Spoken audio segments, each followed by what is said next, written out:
자, 여러분 반갑습니다. 우리 지난 시간에 읽기의 가치와 즐거움이라고 하는 제 1단원, 국어 1단원 생각 열기까지 공부했는데 이번 시간에 계속해서 자화상이라고 하는 윤동주 시인의 시 공부하겠습니다.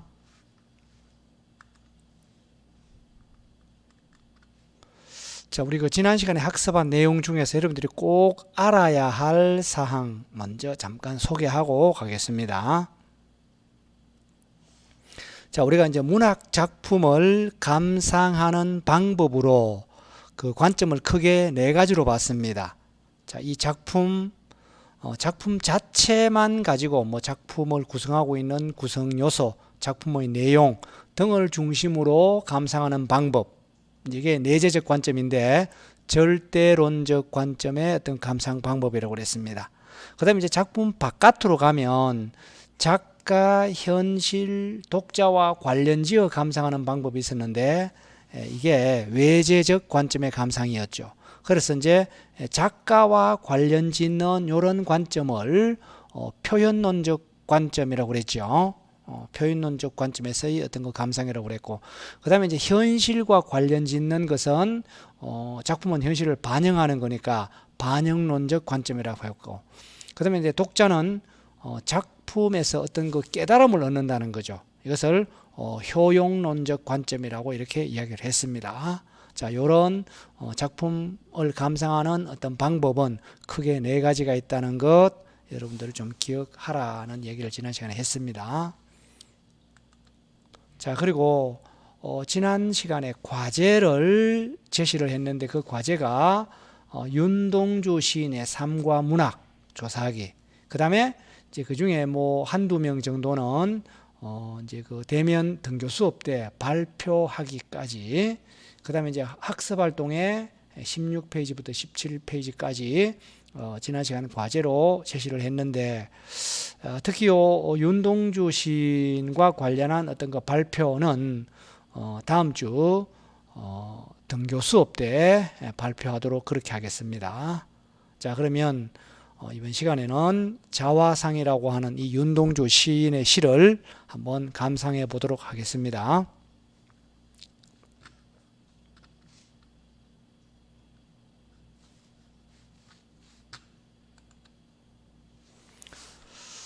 자, 한번 읽어보겠습니다. 산모퉁이를 돌아 논가 외딴 우물을 홀로 찾아가선 가만히 들여다봅니다. 우물 속에는 달이 밝고 구름이 흐르고 하늘이 펼치고 파란 바람이 불고 가을이 있습니다. 그리고 한 사나이가 있습니다. 어쩐지 그 사나이가 미워져 돌아갑니다. 돌아가다 생각하니 그 사나이가 가엾어집니다. 도로가 들여다보니 그 사나이는 그대로 있습니다. 다시 그 사나이가 미워져 돌아갑니다. 돌아가다 생각하니 그 사나이가 그리워집니다. 우물 속에는 달이 밝고 구름이 흐르고 하늘이 펼치고 파란 바람이 불고 가을이 있고 추억처럼 사나이가 있습니다. 자, 크게 연이 몇 개로 나눠져 있습니까? 6개로 나눠져 있습니다. 자, 그런데 이제 여러분들이 그 시를 공부할 때 가장 기본적으로 해야 될 사항이 있는데 그거부터 잠깐 이야기를 하겠습니다. 자, 시를 감상할 때 여러분들 그 가장 기본적으로 해야 될 게 그 시적 상황,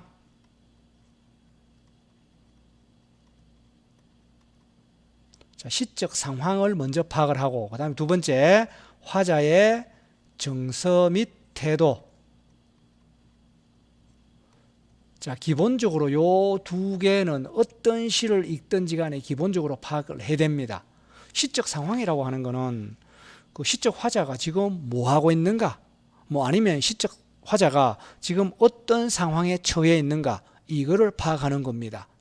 자, 이 시적 화자가 지금 뭐 하고 있는가, 어떤 상황에 처해 있는가. 그 다음에 이제 그런 상황에서 이 정서, 화자의 어떤 그 기분이 어떤가.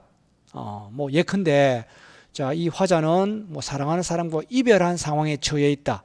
그러면 이별해서 정서가 뭐 슬프다. 자, 그러면 그 태도가 슬픈 정서가 지속되는가, 아니면 슬픈 정서를 이기려고 화자가 노력을 하고 있는가, 뭐 이런 정도는 기본적으로 파악을 해야 된다는 거죠. 그래서 그 다음에 이제 이런 그 시적 상황과 정서 태도를 파악하고 나머지 뭐 내용에 관한 뭐 그러니까 표현에 관한 이런 것들은 그 누구가 물으면, 우리가 이제 수능 시험을 친다고 보면 그 출제에 어떤가 물으면 그때 하나하나 생각해 나가면 된다는 거죠. 그래서 기본적으로는 시적 상황과 정서 및 태도, 이게 가장 중요하다는 겁니다. 자, 그러면 이제 이 시에서 화자가 지금 뭐 하고 있는가, 어떤 상황에 처해 있는가를 볼 필요가 있습니다. 한번 보겠습니다. 화자가 뭐 하고 있습니까? 그렇죠. 우물을 들여다본다는 거죠. 우물을 들여다보는 이런 어떤 그 상황에 처해 있다는 거죠. 근데 그 우물은 외딴 곳에 있는 거고, 아마 화자는 혼자 있는 것 같아요. 우물을 들여다보는 이런 상황입니다. 자, 그런데 그 다음에 이제 정서와 관련해서 보면 밉다라고 하는 정서가 드러나 있습니다. 밉다라고 하는 정서가 있고, 가엾다라고 하는 정서도 있고, 또 밉다라고 하는 정서도 또 있고, 그립다라고 하는 정서도 있습니다. 자, 그러면 이 시의 화자는 우물을 들여다본다. 그리고 정서는 그 우물에 비친 자기의 모습을 보고 미움과 가엾음, 또 미움과 그리움이라고 하는 이런 어떤 그 감정들이 교차되어 나타나고 있다는 겁니다. 자, 그러면 그림을 잠깐 그려보면 여기 이제 우물입니다. 우물. 자, 우물인데, 자, 우물을 들여다보니까 우물 속의 어떤 모습은 어떤가 한번 봅시다. 자, 우물 속에는 달이 밝고 구름이 흐르고 하늘도 있고 바람도 불고 가을도 있습니다. 자, 우물 속에는 이런 어떤 그 달, 그다음에 구름, 하늘, 바람, 가을이 있습니다. 그러면 우물 속의 풍경은 어떻습니까? 그렇죠. 굉장히 평화로운 느낌이 듭니다. 그렇죠. 평화롭고, 그 다음에 뭐 어떤 그 자연적인 아름다운 어떤 그 자연, 평화롭고, 자, 이 아름다운 어떤 그 자연의 모습이 펼쳐져 있다는 겁니다. 반면에 우물 바깥에, 자, 여기에 이제 우물 바깥에 화자가 이렇게 이제 들여다보는데 우물에 화자의 모습이 비칩니다. 근데 그 화자를 뭐라고 표현했냐면 한 사나이라고 표현했습니다. 이 사나이는 화자겠죠. 그 우물에 비친 자기의 모습입니다. 근데 이 어떤 그 우물 밖에 있는, 자, 이 우물 밖입니다. 우물 밖에 있는 사나이, 화자입니다. 이 사나이가 이제 화자를 좀 객관적으로 표현한 그런 표현입니다. 근데 이 사나이는 어떻게 표현되어 있냐면 밉다라고 되어 있습니다. 미움. 자, 그러면 우물 속에 이런 어떤 거 평화로운 아름다운 자연의 모습과 우물 밖에 미운 어떤 그 화자의 모습이 서로 대조되어 나타나고 있다는 것도 우리가 확인할 수가 있습니다. 자, 그런데 이 미움이라고 하는 정서가 고정되어 있는 게 아니고, 자, 이 화자는 그 사나이가 미워서 돌아갑니다. 근데 돌아가다 생각하니까 그 사나이가 가엾어집니다. 그리고 가엾어서 다시 들여다보니까 그 사나이가 또 밉다는 겁니다. 그래서 또 돌아가는 거죠. 돌아가다 생각하니까 그 사나이가 그리워지는 거죠. 자, 이와 같이 이 화자의 정서가 미움, 가엾음, 미움 이렇게 반복되어 나타나는 게 어떻게 보면 내적 갈등이라고 볼 수 있는 거죠. 내적 갈등. 자, 여러분도 뭐 거울을 들여다보고 자기 자신이 밉다, 가엾다, 또 밉다 이렇게 어떤 자기 자신에 대한 감정이 이렇게 막 수시로 변할 수도 있다는 거죠. 자, 이것을 우리는 내적 갈등이라고 이야기할 수 있다는 거죠. 내적 갈등이라고 이야기를 한다는 겁니다. 자, 그런데 마지막에 가보면 똑같습니다. 이 두 번째 연과 여섯 번째 연은 반복이 되는데, 자, 두 번째 연과 여섯 번째 연은 똑같이 반복이 되는데 하나가 다릅니다. 뭐가 다르냐면 가을이 있는 것까지는 똑같은데 마지막에 보면 추억처럼 사나이가 있다는 거죠. 근데 이 사나이의 모습이 요 앞쪽에서는 밉고 가엾고 뭐 밉고 이런 좀 그 내적 갈등으로 그려졌다면 마지막에는 추억처럼 사나이가 있다고 이야기를 합니다. 자, 추억처럼 사나이가 있다. 우리가 추억이라고 하는 거는 뭔가 굉장히 긍정적인 요소로 볼 수 있다는 거죠. 옛날 뭐 순수했던, 뭐 옛날에 이렇게 밉지 않았던, 옛날에 순수했던 그런 과거의 자신의 모습을 우물 속에서 발견하는 거죠. 그러면 앞쪽에서는 우물 속의 평화롭고 아름다운 모습과 우물 바깥에 미운 화자의 모습이 대조되어 나타나는데, 이런 어떤 그 대조가, 이런 어떤 그 대조적인 것이 이 마지막으로 가면 그 우물 속의 어떤 그 평화로운 모습과 일치되어 나타난다는 거죠. 화자의 모습이 대조가 아니라 어떤 그 뭐 화합이라고 할까, 합일이라고 할까, 이 자연의 모습과 화자의 그 옛날 순수했던 그런 과거의 모습이 하나가 되는, 그래서 이 내적 갈등이 극복되고 있다. 내적 갈등이 극복되고 있다. 이렇게 뭐 극복이라고 해야 되나, 아니면 내적 갈등의 해소라고 해야 되나, 뭐 이런 내적 갈등이 이제 해소되고 있는 이런 모습을 볼 수가 있습니다. 자, 그렇죠. 그러니까 정리를 하면 지금 화자는 뭐 하고 있노 하면 우물을 들여다본다. 그러면서 이제 우물 속에서 자신의 어떤 그 미운 모습을 발견하게 되는 거죠.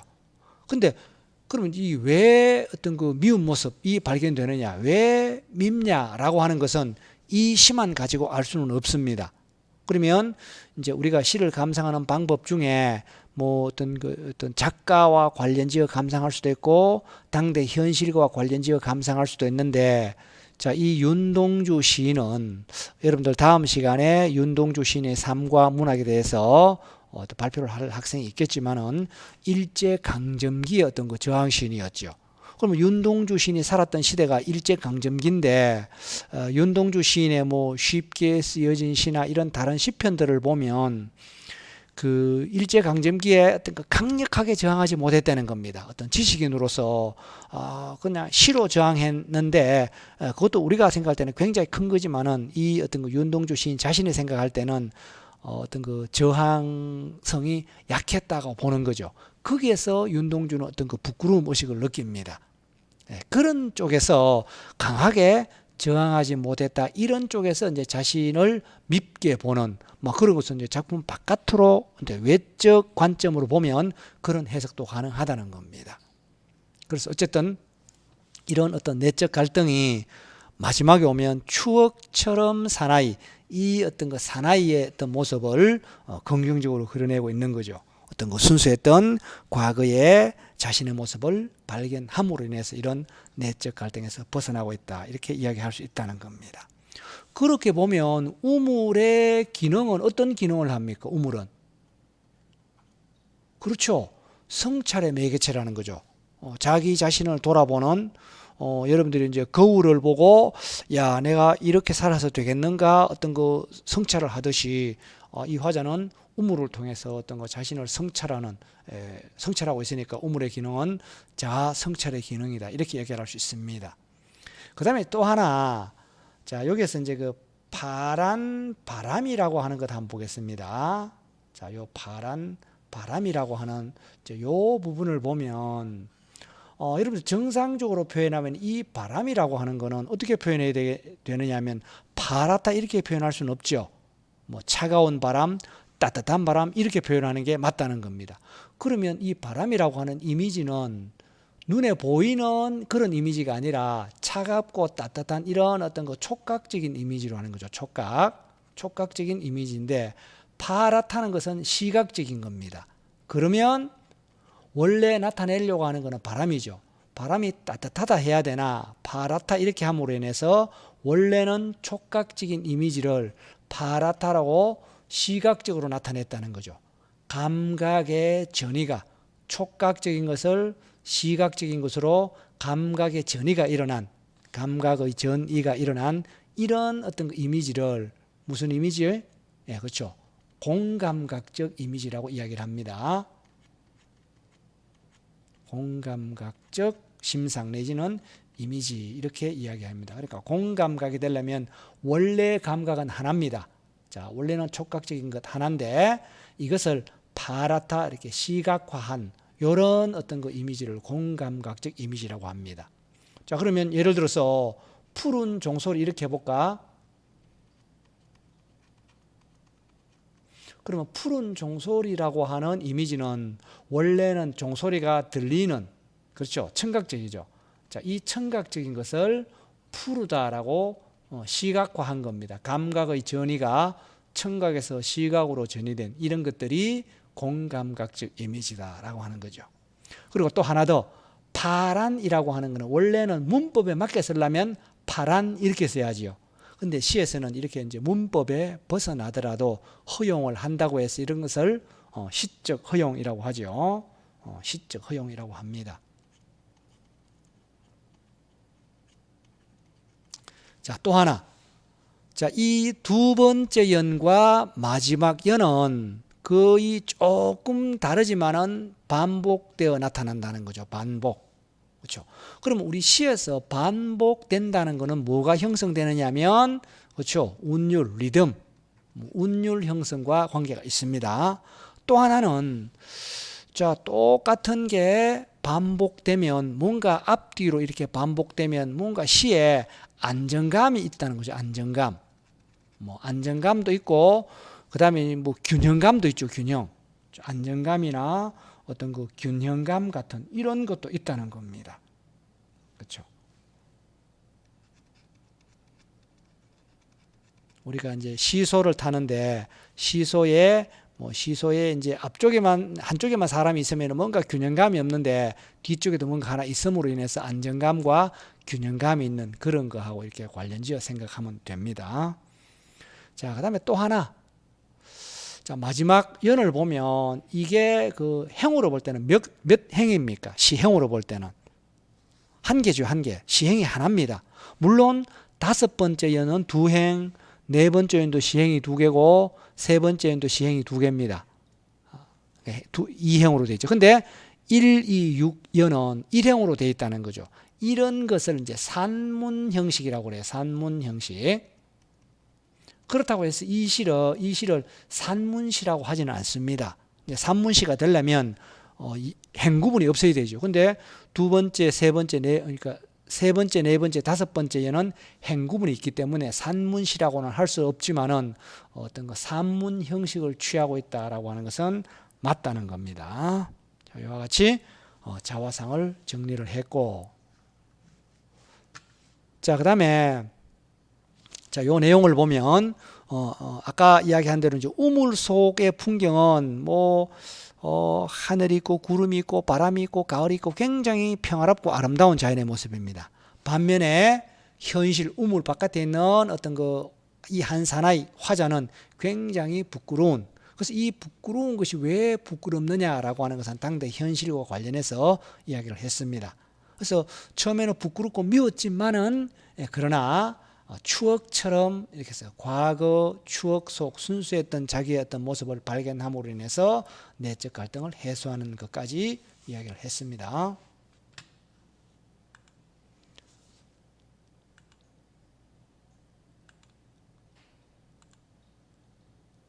자, 그다음에 이제 우물은 어떤 기능을 하느냐 하면 우물은 그렇죠. 자기를 성찰할 수 있는 이런 매개체가 된다. 여기까지 정리를 해봤고, 자, 그 다음에 우리 학습활동 16쪽의 학습활동 보면 이 시에 화자가 보고 있는 우물 속의 풍경, 그렇죠. 달이 밝고 구름 있고 하늘이 있고 바람이 불고 가을이 있고 그리고 추억, 그러니까 사나이가 있죠. 사나이. 처음에는 이런 나머지 어떤 그 자연의 모습과 화자의 모습이 대조적이었는데 이제 마지막에 가면 추억처럼 사나이가 있다 해서 이런 어떤 그 외부에 있는 자연의 모습이나 화자의 모습이 하나가 되는 그런 쪽에서 이제 갈등 해소까지 정리를 해봤습니다. 그렇죠. 자, 이렇게 구름이 있고 하늘이 있고 파란 바람이 불고 가을이 있고 사나이가 있더라 하는 것까지 봤습니다. 자, 그 다음에 이제 화자의 행동과 그에 따른 심리 및 태도를 파악해 보자는 거죠. 심리 및 태도를 파악해 보자는 겁니다. 그래서 우물 속에 한 사나이를 봤는데 그 사나이가 밉다. 우선 심리 및 태도부터 보면 미움에서 그렇죠. 가엾다라는 쪽으로 가고 다시 미움, 가엾다에서 가고 그 다음에 다시 미움, 다시 그리움. 이게 어떤 행동과 관련되어 있는가? 뭐 시를 읽어봤으니까 이제 다 정리가 되었겠죠. 이렇게 보면 됩니다. 사나이가 가엾고 밉고 그리워지고 그렇죠. 이런 그 우물 속을 처음에 보다가 미워서 돌아가죠. 돌아가다가 다시 들여다봅니다. 그러니까 밉죠. 다시 갑니다. 가다가 생각해 보니까 그립다는 겁니다. 그래서 다시 한번 들여다보니까 어떤 그 과거에 순수했던 자기 자신의 어떤 모습이 비치는 거죠.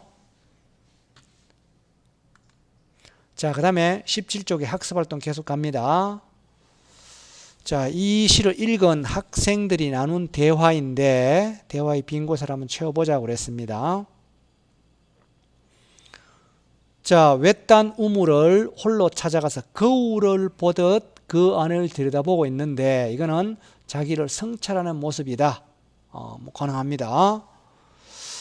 자, 역시 이제 자기 어떤 그 반성의 태도를 엿볼 수 있다는 이런 어떤 그 대화의 내용도 이제 가능하지요. 그 다음 내용을 보면 자, 나는 뭐뭐라는 식구가 가장 기억에 남아.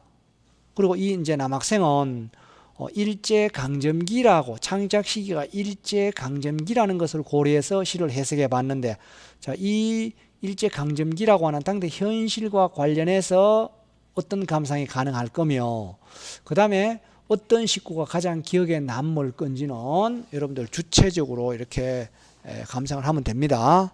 근데 이제 요 학생은 뭐라고 했는지 한번 보면 그렇죠. 요 여학생 같은 경우에는 두 번째 연과 여섯 번째 연에서 반복이 된다는 거죠. 조금 다르지만은 반복입니다.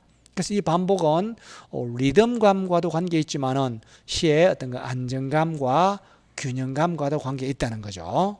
이렇게 이제 여학생이 이야기를 했습니다. 그다음에 이제 남학생은 일제 강점기라고 하는 당대 현실과 관련지어 해석을 했는데 아마 그 사나이가 미워 보였던 까닭은 아마 일제 시대 때 적극적으로 저항하지 못했던 자기 자신이 부끄러웠기 때문이 아닐까.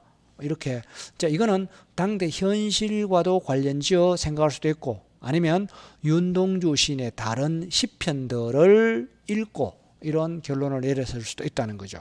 자, 윤동주 시인은 그 시에서 어떤 그 부끄러움이 많이 등장하는데 그거는 일제강점기에 적극적으로 저항하지 못했다는 거죠. 근데 이제 우리가 볼 때는 윤동주 시인이나 이육사 시인을 뭐 대표적인 저항 시인이라고 그랬죠. 근데 윤동주 시인은 그런 저항이 너무 소극적이었다. 이런 어떤 거 판단해서 자기의 삶을 부끄럽게 이렇게 인식을 하는 겁니다. 자, 그 다음에 다음 시간 학습 과제입니다. 자, 다음 시간에 이제 학습 과제는 자화상 쪽지 시험이 1회가 있고 2회가 있습니다. 자, 쪽지 시험 요 1회, 2회 요거는 이제 구글 문서 요 뒤에 그 문서로 첨부를 하겠습니다. 그 다음에 그 어린 왕자라고 하는 그 학습 활동에 보면 어린 왕자라고 하는 뭐 소설 동화가 있습니다.